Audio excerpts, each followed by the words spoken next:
My husband told his boss he turned down a promotion because his wife couldn't handle the kids alone, so I took a job an hour away and gave him 8 weeks to prove who couldn't handle what. At his company's holiday party last December, I overheard my husband telling his boss why he'd turned down a management position. He said, "My wife works part-time, and honestly, she barely keeps things together as it is. If I took on more hours, the whole house would fall apart." I stood there holding my drink, watching him shake his head like some kind of martyr sacrificing his career for his struggling family. His boss, a man named Aldrich, put a hand on his shoulder and said, "Family first. That's admirable." What my husband didn't mention was that I work part-time because he threw a fit 3 years ago when I got a full-time offer, screaming that the kids needed me home and that I was being selfish. 2 weeks after that party, I got a call from a firm I'd interviewed with months ago, offering me a senior analyst position starting in January. When I told my husband that night, he laughed like I'd said something ridiculous and said, "You're joking, right? Who's going to handle the kids?" I set my glass down and said, "You are?" Week 1, I came home to find our daughter doing homework in the dark because he didn't know where we kept the light bulbs. When I asked why he didn't just turn on the lamp, he said it was broken. It wasn't broken. He'd unplugged it to charge his phone and never plugged it back in. Week 2, my son's teacher emailed me asking why he'd worn the same shirt for 3 days straight. I forwarded the email to my husband without a word. He called me during lunch furious and said, "You're really going to let strangers humiliate me instead of just helping?" I said, "The washer instructions are printed on the inside of the lid," and I hung up. Week 3, I got a call from his mother. She said he'd called her sobbing, claiming I was abandoning my family for a career phase. Her voice was careful when she said, "Sweetheart, I know you've always been ambitious, but don't you think the children need their mother right now?" I said, "They also need their father. He's standing right there." She went quiet and said, "Well, I raised him to be a provider,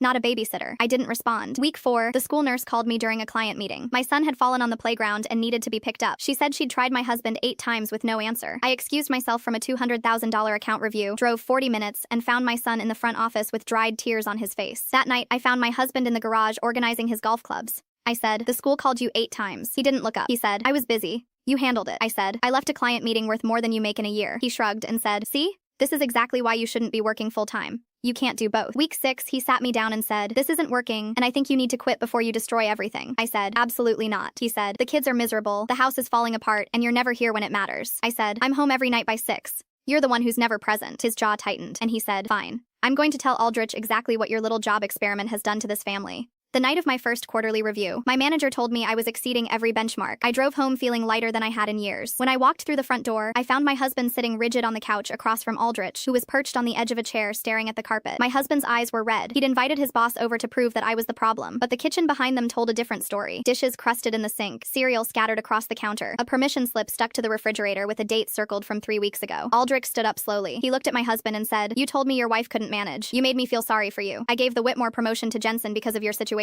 and Jensen relocated his entire family across the state for that role. You couldn't survive 8 weeks of what she's done for years." He picked up his coat, walked to the door, and turned to me. "We're expanding our analytics division next quarter. Call my office."